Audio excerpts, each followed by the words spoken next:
Dober dan, prav lepo pozdravljeni v imenu Slovenske matice, ki tokrat predstavlja zaključek velikega prevajalskega dela docentke doktorice Sonje Weiss, ki je skorajda desetletje prevajala zbrane spise Plotina. Tretji zvezek bo v kratkem izšel, žal ga lahko trenutno naročite v prednaročilu, po drugi strani je to tudi prednost, saj vam zato nudimo poseben popust in se lahko dogovorite na naši stojnici. Že pa sta pred nami prvi in drugi zvezek zbranih spisov Plotinovih, ki jih je pod skrbnim uredniškim očesom profesorja dr. Marka Uršiča prevedla Sonja Weiss. In dovolite, da se z tega mesta seveda uredniku, profesorju dr. Marku Uršiču za njegovo delo in prispevek tudi iskreno zahvalim. In seveda Sonja, draga Sonja, hvala tebi, oprostite, da se tikava, ampak se preveč osebno poznava, da bi lahko zdaj tukaj nekako neiskreno uvedla vikalno obliko. Lepo bi bilo, glede na to, da se projekt zaključuje, da je pred nami tretji zvezek, da morda vendarle osvetliš celotno pot, kako je sam prevod nastajal, odločitev za ta projekt, zakaj Plotin in kako je bilo to delo. Hvala lepa.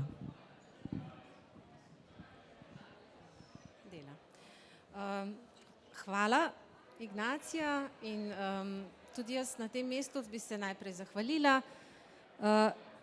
To je bil seveda en zelo dolg projekt, pač Plotinova dela so zelo, Plotinov opus je zelo obsežen, obstajalo je že nekaj prevodov posameznih traktatov, ampak seveda to je en avtor, čigar misel je vplivala ne samo na antični, ampak tudi potem na srednjeveški in tudi moderno filozofsko in kulturno sfero. V bistvu se je začelo kot doktorsko delo o Plotinu, in v katerem sem seveda prevajala posamezne odlomke. Moj mentor je bil takrat profesor Marko Uršič in profesor Marko Marinčič sta bila moja mentorja, in profesor Uršič me je takrat kar spodbudil k malo bolj obsežnim prevajanjem. Takrat sva skupaj načrtovala v bistvu nekakšen izbor, ampak potem je s časoma to preraslo v celoten projekt, ki ga je prijazno vzela nase Slovenska matica. Tako da se na tem mestu tudi zahvaljujem Ignaciji oziroma ki zastopa matico in svojemu mentorju, profesorju in uredniku Marku Uršiču. To je trajalo kar, kot rečeno, dlje časa. Prvi del je šel leta 2016, drugi del 2018 in včasih se pošalim, da ta knjiga je kot eno tako, kar vzhaja, kar raste. Vsak del je večji in daljši in obsežnejši. In ta tretji del je narastel že skoraj da na obe knjigi skupaj, malo krajši je. Ne zato, ker bi se tekst širil, ampak ker dejansko ta zadnji del Plotinovega opusa, namreč ta izdaja je urejena v kronološki obliki, v obliki kronološkega nastanka traktatov, in ta zadnji del se nekako tudi vidi, da je Plotin pisal vedno daljše, vedno obširnejše traktate. Še zmeraj so vmes kakšni čisto kratki, ampak v osnovi to kar drži. Tako da nekako do tega je prišlo, tako da ta zadnji del je nastajal res nekoliko dlje, skoraj 4 leta, ampak zdaj je to zaključeno. Sama izdaja je seveda tudi lepo terminološko, znanstveno podkrepljena, tako z uvodi profesorja dr. Marka Uršiča, zlasti obsežnim v drugem zvezku, pa tudi seveda številnimi opombami. Kako pa si se soočala s tem iskanjem terminoloških rešitev? Koliko ti je morda pri tem pomagal že obstoječi prevod Platona?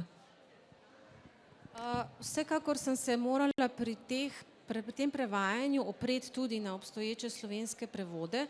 Že zato, da ne bi slovenskega bralca čisto vrglo iz tira, če bi bil en izraz pri Platonu preveden popolnoma drugače kot pri Plotinu.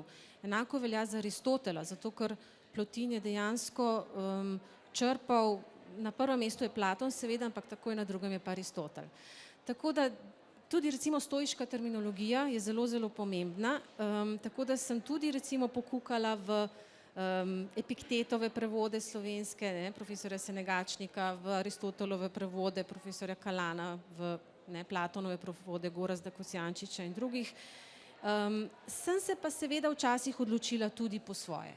To je pa nujno potrebno, zato ker Plotin vendarle je izviren mislec. Se pravi, čeprav izhaja iz teh svojih antičnih predhodnikov, čeprav se nima za izvirnega, v bistvu je zelo, zelo izviren in je nekatere pojme nadgradil in jim dal čisto en svoj pečat. Triadnost, ki določuje nekako Plotinovo filozofijo, ste poskušali na vsak način vztrajati, da ste ohranili tudi v 3 zvezkih, ne glede na to, da je 3. zvezek tako zelo narastel. Nam morda malo osvetliš seveda skozi to tudi Plotinovo. Kaj je tistega novega glede na Platona pri Plotinu? Zdaj, mogoče bi najprej povedala nekaj malega, o tem sploh, kaj predstavljajo, kaj je sploh izziv za prevajalca antičnega besedila in antične filozofije. Dejansko, ko prevajamo iz antičnih del, bom zdaj, a sem prej pa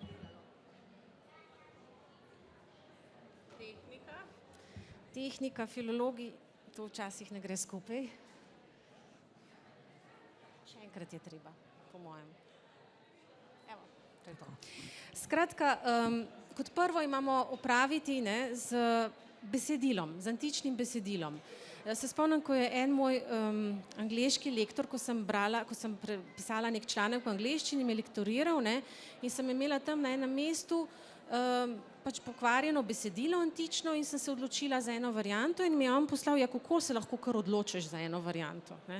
Vsega moram se. Besedilo pač na tem mestu je pokvarjeno, so različne izdaje, različni rokopisi in tista izdaja, ki me nekako najbolj prepriča oziroma ki se mi zdi najbolj smiselna, sem dolžna poseči v besedilo in se odločiti.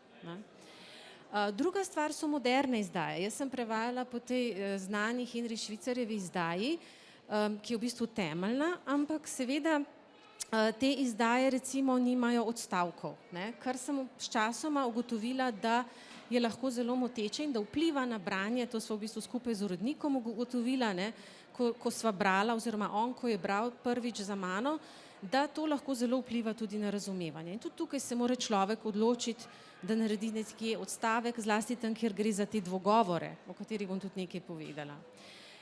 No in potem je seveda, jaz sem še iz tistega časa, ko so nam profesori govorili, da je prevod kot ženska, ali je lep, ali je zvest. Danes je to seveda nezaslišano, bi ga verjetno prijavili na etično komisijo, ampak vseeno pa ostaja ta dilema, ali isto, ne samo pri literaturi, tudi pri filozofiji se moraš odločiti, ali boš sledil tej misli, sploh pri tako zahtevnem mislecu, kot je Plotin, ali boš skušal čim bolj ohraniti to grško, sploh pa Plotinovo jedrnatost. Zdaj, pri Plotinu imamo pa še potem posebne druge dileme. Ali pri njem je bila ta dilema huda, ali zapisati ali ne zapisati besedilo. Tukaj bi mogoče dala nekaj teh odlomkov, sem zbrala,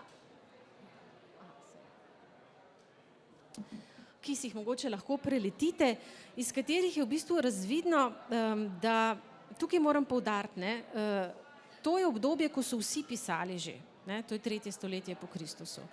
Ni, ampak ostaja pa ta dilema, ali zapisati filozofski nauk ali ne, ki jo najdemo tudi že pri Platonu. Že Platon je imel kar težave s tem. In pri Plotinu opazimo, da ni imel samo zadržke glede zapisovanja, ampak tudi glede ustnega širjenja, se pravi reprodukcije nauka svojega učitelja, ki je bil nek skrivnostni Amoni Sakas, o katerem ne vemo praktično nič. In tukaj vidimo iz teh odlomkov, da so se v bistvu najprej nekako trije sošolci zaprisegli, da ne bodo širili tega nauka in da se je Plotin celo nekaj časa držal in se ni dotikal tega nauka v svojih predavanjih. Potem so jasno, veste, človeška narava, ne, in so seveda prekršili ta dogovor. Se pravi, preden je Plotin začel sploh zapisovati, je najprej prekršil to ustno molčečnost. Druga stvar je pa, da je imel očitno neke osebne tudi zadržke glede zapisovanja. Ko je Porfirij prišel v njegovo šolo, je ugotovil, da njegov učitelj je zapisal sicer 20 traktatov krajših, to je teh prvih 20, ki so zbrani, tukaj je sicer 21, v prvi knjigi, in da pa je imel sicer zelo neurejene te zapiske, ne? In da ga je v bistvu tudi sam potem spodbudil. Tako da to, ne, potem je v bistvu, ko je, ne, premagal ta odpor do pisanja, zdaj odkot ta odpor delno, ne, iz tega, da širi, da nekako izdaja nauke svojega učitelja in verjetno, to je pa čisto moje osebno mnenje, ne, iz prepričanja, da pravzaprav ni nič izvirnega povedal. On se nikoli ni imel za izvirnega misleca. On je komentiral, bral druge avtorje, Platon, Aristotela in tako naprej, ampak ni pa mislil, da bi lahko res kaj izvirnega povedal, ne. Tako, no, druga stvar je pa tudi zelo pomembna, se mi zdi, je pa pomembnost dialoga, ne. Pomen dvogovora, to je pa tudi tvoja priljubljena tema, ne. Vsi vemo, kako pomemben je bil za Sokrata dialog. Se pravi, da pridemo do nekega odgovora, ali pa mogoče tudi ne pridemo do njega, ne. Samo hodimo po poti, ki vodi morda do tega odgovora. No, in pri Plotinu seveda to niso dialogi. Ampak to, kar opazimo in kar predstavlja dejansko izziv za prevajalca, je, da so vmes v bistvu nekatere razmišljanja zapisana v obliki nekega dvogovora. Se pravi, kot da je v bistvu nek namišljeni sogovornik, ki se v bistvu vtakne vmes, ne, in včasih, ne, tukaj tudi vidimo iz teh odlomkov tukaj, da je dejansko tako potekala razprava v Plotinovi šoli. Da so recimo ljudje spraševali in tukaj recimo piše, kako je Porfirij, njegov učenec, to je tudi ta avtor njegove biografije, ga je nekega dne moril z vprašanji, ne, o odnosu med dušo in telesom in potem je neki mislim, da je bil Tavmazi, skratka je prišel in rekel, za božjo voljo Porfiriju, ja, naj neha, ne, naj za božjo voljo neha, da se bo dalo kaj zapisati, da bo nekaj, kar bo vredno zapisa, ne, nek nauk, nek odgovor na to. In Plotin je lepo rekel, če tega ne zapišemo, potem ni vredno, ne, zapisati. Skratka, tudi te dvome, tudi to pot, ta poudarek na poti je zelo, zelo pomemben. Plotin, to sem mislim, da tudi zapisala nekje že, ni dogmatik, ne.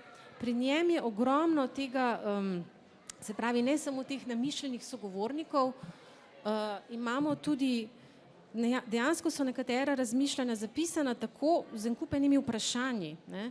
In ta vprašanja, ki si jih zastavlja, ne da vedno odgovora na nje. Tako da moramo, jaz sem bila včasih dilema, vsa ta vprašanja reproducirati ali jih postaviti v eno obliko potencialno, morda in tako naprej, ker dejansko ni želel dati na določene stvari, kot je recimo nastanek snovi, izvor snovi, ni želel dati nekega, oziroma morda ni mogel dati jasnega odgovora. Ampak to je platonska metoda, ne? To je tudi pri Sokratu, pri Platonu imamo dialoge, ki so aporetični, pač ki ne dajo končnega odgovora in tudi ni namen to, ne?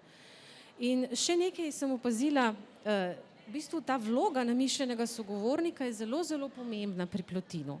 Mogoče celo bolj, kot pri Platonovih dialogih, ne vem, to boš ti tudi bolj vedela, ne, so ti sogovorniki imeli včasih majčkeno tako bolj dramsko vlogo, bolj rečejo da, ne, medtem ko pri Plotinu pa so ti namišljeni sogovorniki pogosto zelo konkreten, ne, temeljni, pomembna vloga, no, imajo pomembno vlogo pri oblikovanju končne misli, končnega odgovora, ne.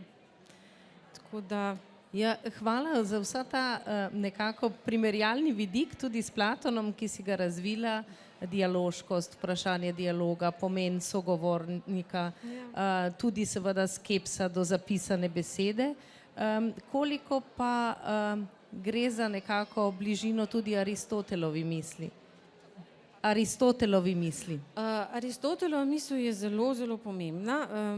Mimogrede, tisti izdajatelji, ne, ki so v bistvu navajali vse njegove vire in tudi imajo radi to statistiko, kolikrat je kaj citirano, ne, so ugotovili, da je metafizika tako za Platonom najbolj citirano delo katerega koli antičnega filozofa. Tako da pomembno je z vidika, ampak to je nasplošno, Plotin je že živel in razmišljal v času nekega, ne morem reči sinkretizma, ampak nekega doksografskega zbiranja različnih naukov. In aristotelizem se je že vpletel zelo v platonizem in obratno že z Aristotelovimi nasledniki. Tako da z tega vidika, ne, ko se Plotin opira na Aristotela, ni to nič posebnega.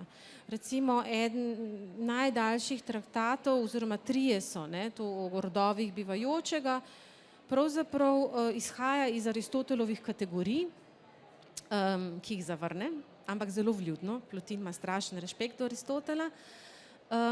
In tukaj absolutno, ne, brez Aristotela ne gre, zato ker dejansko izhaja iz posameznih njegovih kategorij in jih zavrača oziroma sprejme, oziroma na koncu, ko celo sam postavi svojo teorijo kategorij očutno zaznavnem svetu, se v bistvu vrne k Aristotelovim in izhaja iz Aristotelovih, tako da mu na nek način mu da prav, ne.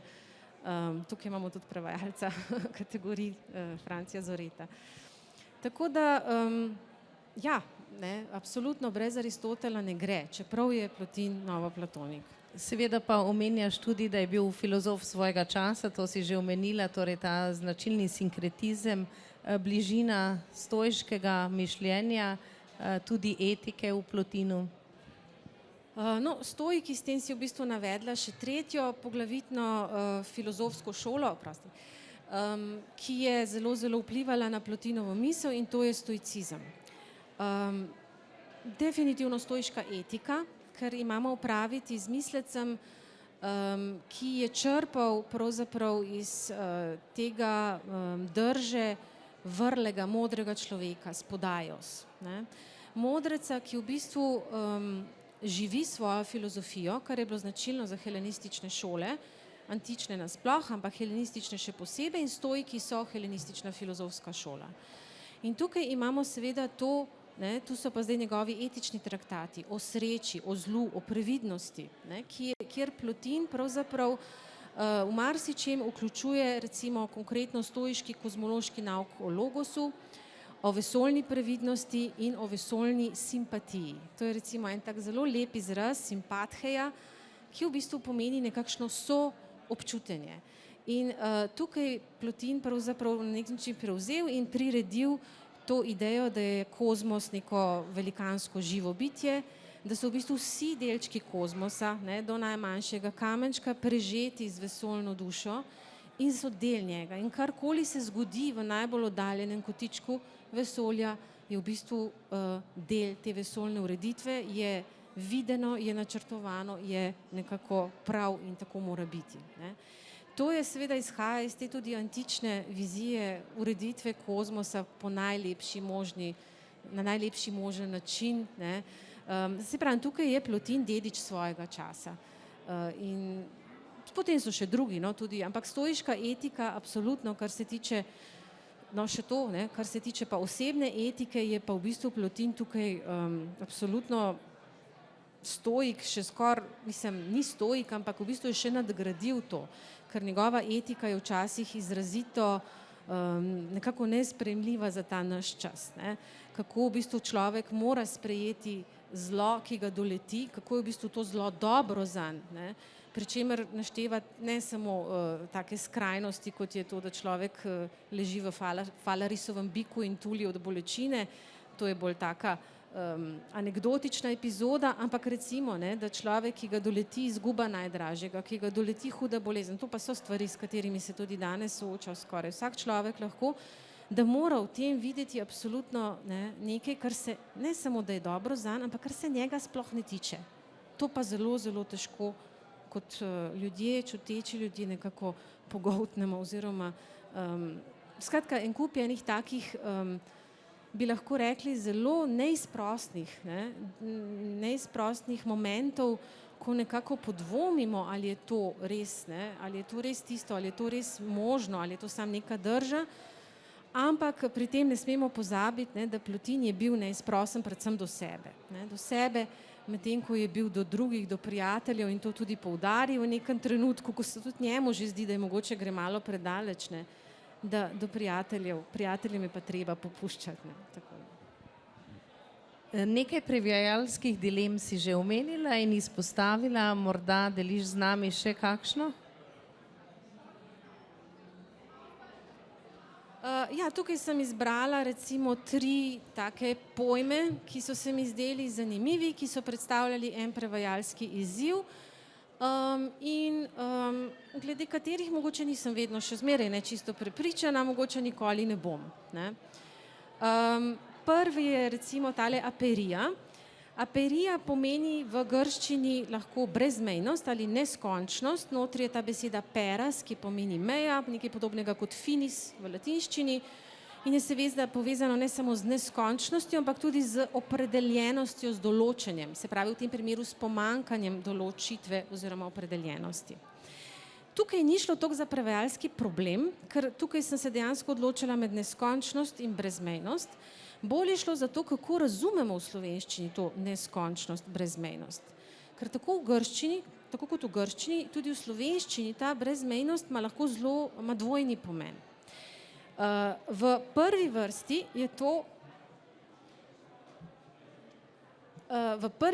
je to v bistvu neka brezmejnost snovnega.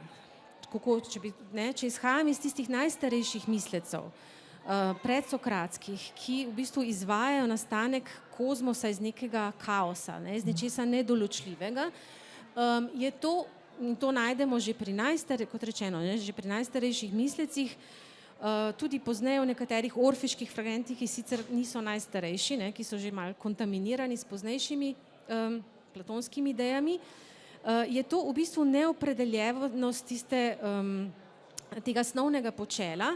To so pripisovali tudi Platonovemu nauku, tako imenovani Platonov nezapisani nauk, kjer je v bistvu to drugo počelo, ta diada, dvojnost, ki izhaja iz enega, nekaj aoristos. Tukaj sicer imamo besedo peras, imamo pa besedo horos, ki pomeni tudi opredelitev. Se pravi, si predstavljamo kot neko belo platno, se pravi, če tukaj ne bi bilo ničesar, dokler je popolnoma belo, ni v bistvu vidimo samo to belino, ničesar, pravzaprav, dokler ne narišemo recimo kroga. V trenutku, ko potegnemo to črto, je to neka meja in dobimo krog, dobimo nekaj opredeljenega, na kar se naše oči, naša misel lahko, česar se oklene. No in v bistvu se tukaj upravičeno vprašamo, ali ta brezmejnost sploh biva, in to je bilo veliko vprašanje teh mislecev.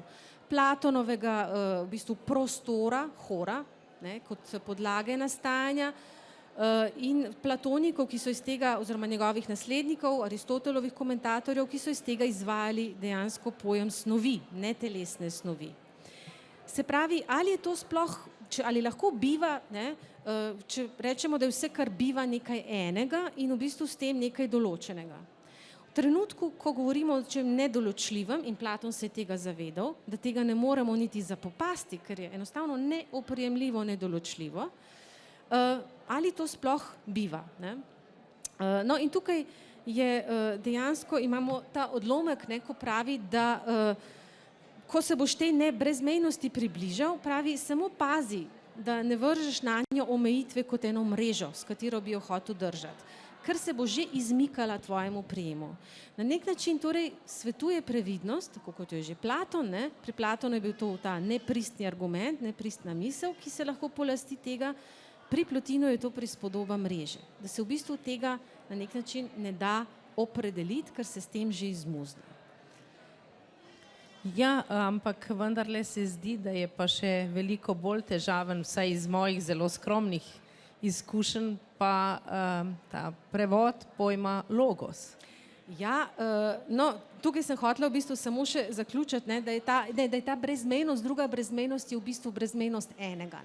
Samo toliko, da zaključim to, ker je ta dvojnost, da v bistvu brezmejnost enega je pa spet absolutno neko nasprotje. Tukaj pa ne gre za brezmejnost v smislu pomanjkanja opredelitve, ampak brezmejne moči. Se pravi neizmerne, neustavljive moči, ki seveda je ključna za to, da sploh kaj biva. Ne? Se pravi, na eni imamo to brezmejnost, ki na nek način zanika bivanje, in na drugi imamo to brezmejnost, ki pravzaprav daje bivanje. In to, kar je zanimivo, obe brezmejnosti se izmikata človeškemu zapopadanju.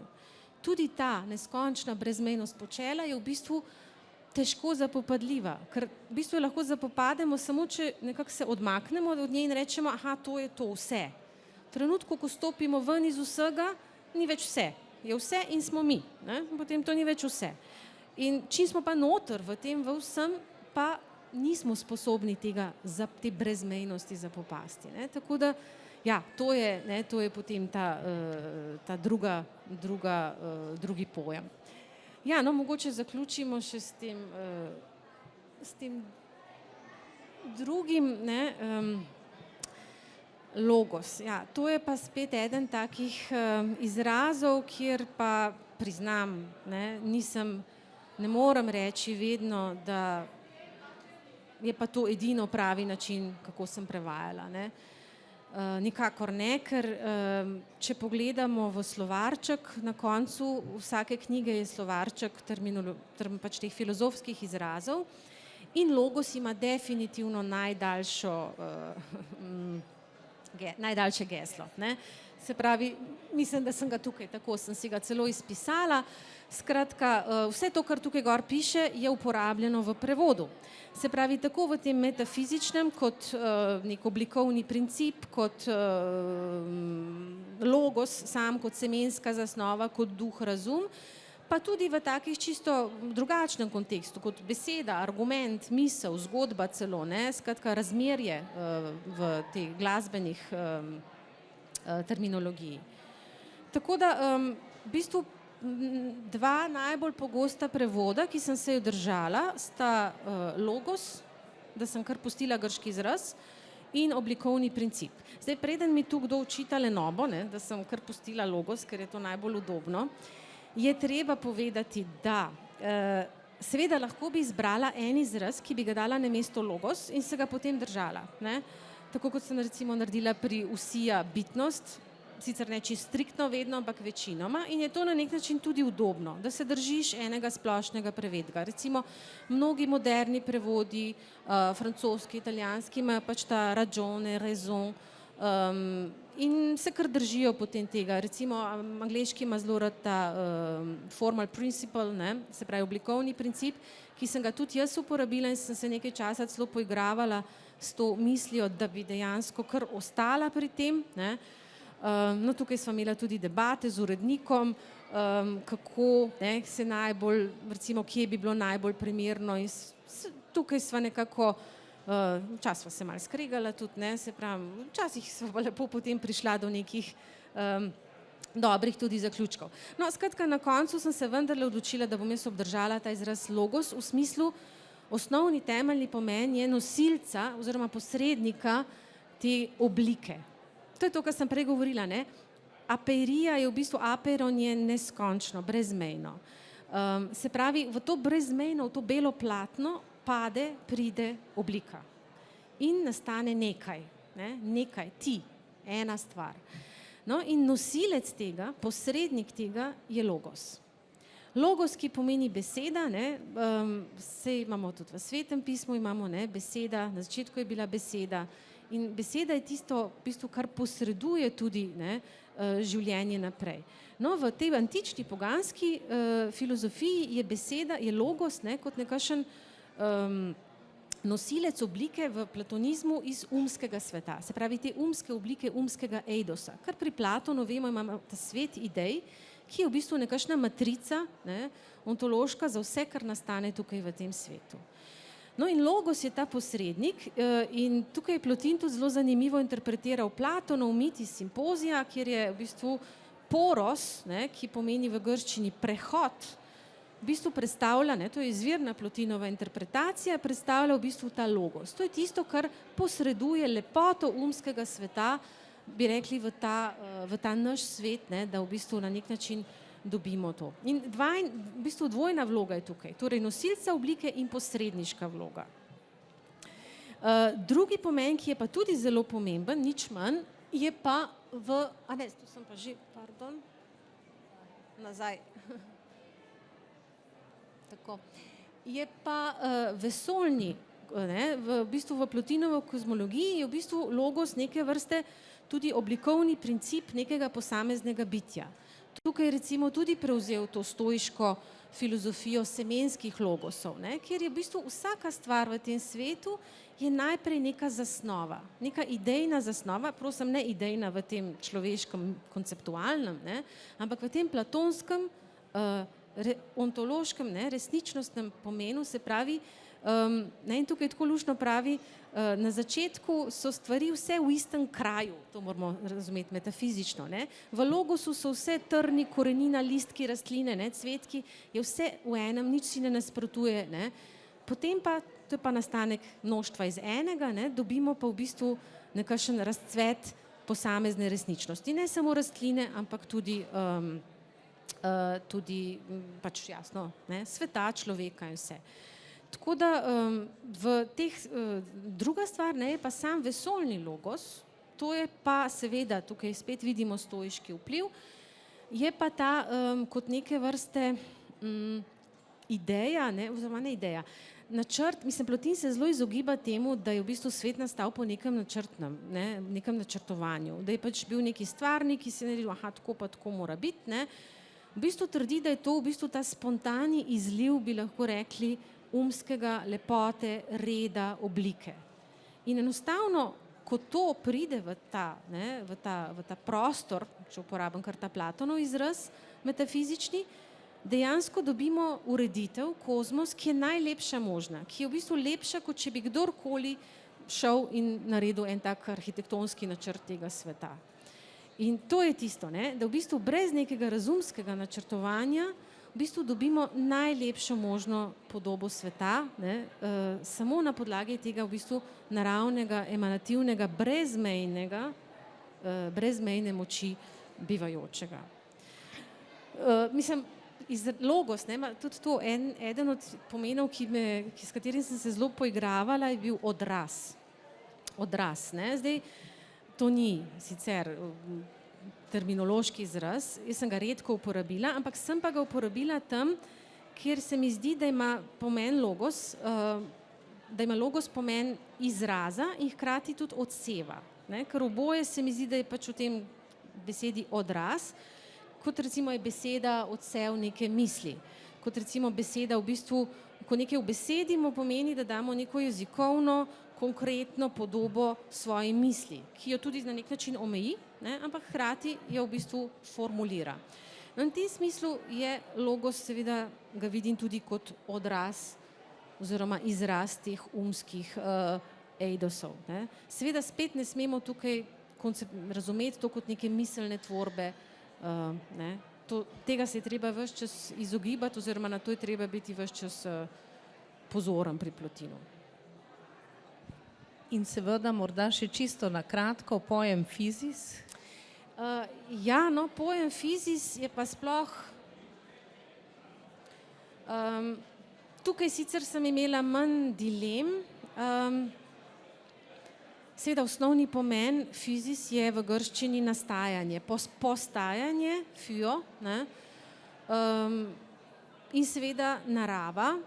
Vemo pa, da lahko to postajanje že od predsokratske misli vključuje tudi ta v bistvu svet, svet nastajanja, v bistvu v tem smislu tudi naravo, ampak pri Plotinu v bistvu se ta izraz kar zelo pogosto pojavlja kot, tako kot mi rečemo, kakšne narave pa je, kakšna je narava te stvari, v tem smislu kot neko bistvo, njeno jedro, njena neznačilnost, prav to, kaj ta narava je.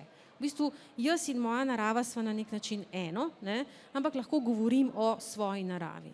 In Plotin pogosto uporabi ta fizis v tem pomenu, narava nečesa, tako da, recimo, ko govori o enem tudi, ali pa ko o umu, ko noče reči eno je to pa to pa to, ampak reče pač narava, ta narava je to in to. Recimo tukaj o umu, mislim, čakajte se, a je ta izraz?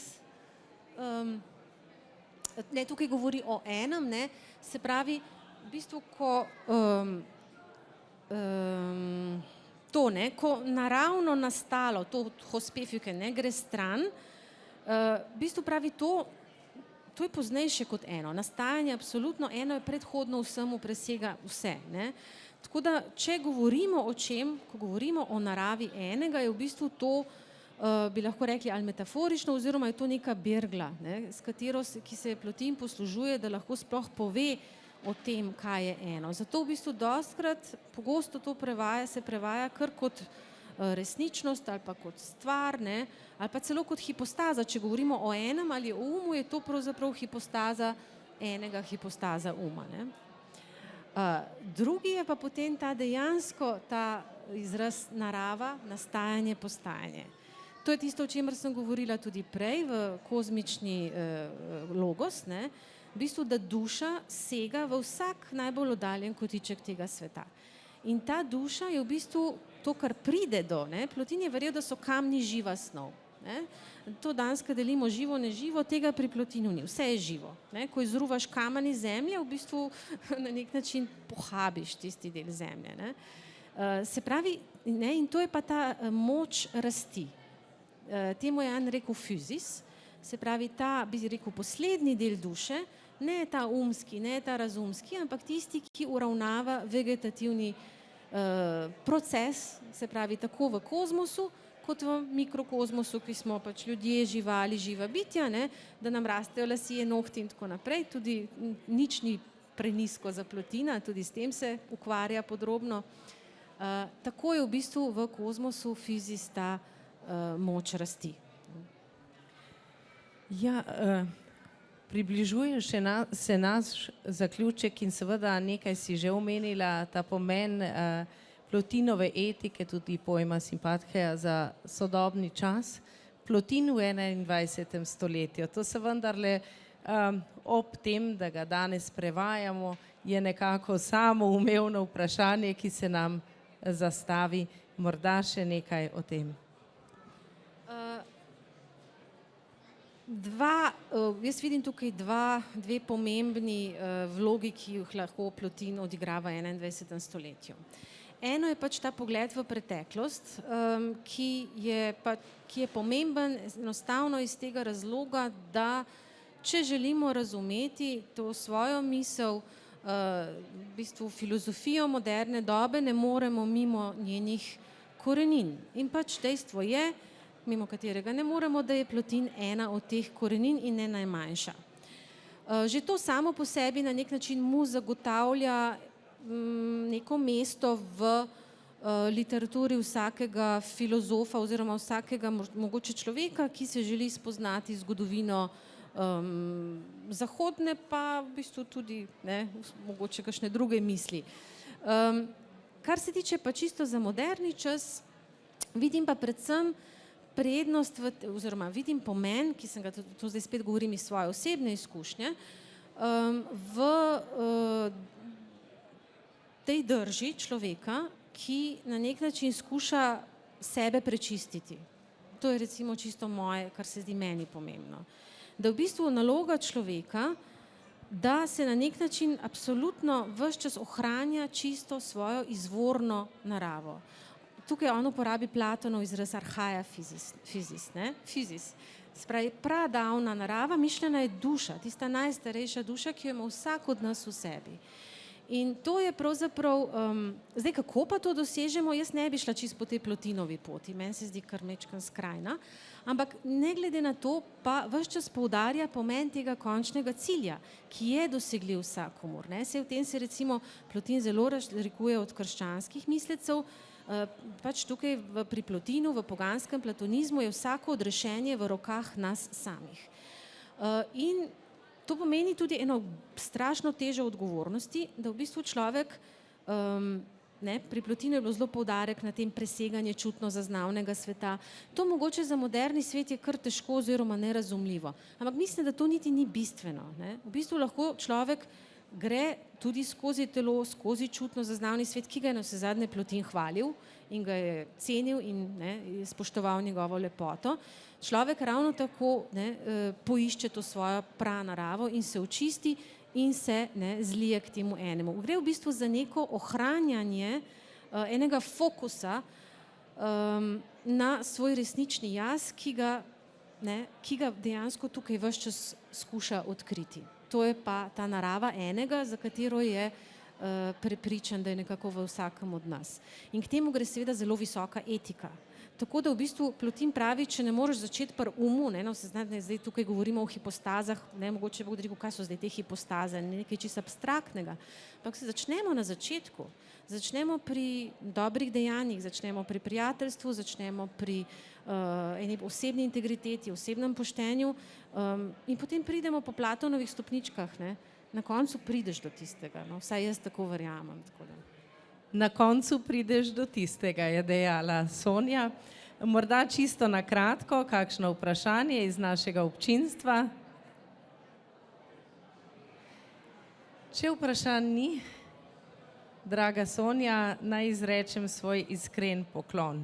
Mislim, da je zelo malo ljudi v Sloveniji, zelo malo prevajalcev, zelo malo intelektualcev, ki seveda lahko s tako izredno ljubeznijo, bi rekla, in hkrati tudi izrednim znanjem, kar je seveda ta pomemben vidik pri vsakem prevajanju, prevedejo in skupaj z opombami pripravijo 1008 strani tako izredno zahtevnega filozofskega besedila.